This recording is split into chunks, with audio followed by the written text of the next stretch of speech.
তো বন্ধুরা সবাইকে স্বাগত জানিয়ে শুরু করছি আমার মিনি ব্লগ। এই ভাইয়ের জন্যই দোকানে আসলাম কটা টি শার্ট কিনতে।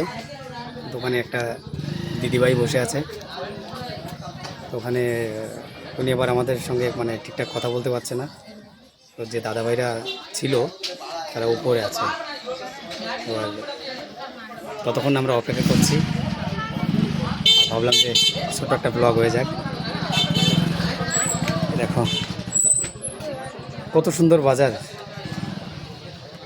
আর বেশিরভাগ যে লোকজনগুলো এরা হিন্দিটা বোঝে না। আর একটা কথা তোমাদের বলতে চাই, যাদের মানে ভিডিও করার শখ, যারা মানে ভিডিও করতে লজ্জা পাও, ক্যামেরার সামনে আসতে সবাই একটুখানি শুরুতে এরকম লাগে, আমারও লাগতো, কিন্তু এখন আর কিছু মনে হয় না। তো তোমরা ভিডিও করো।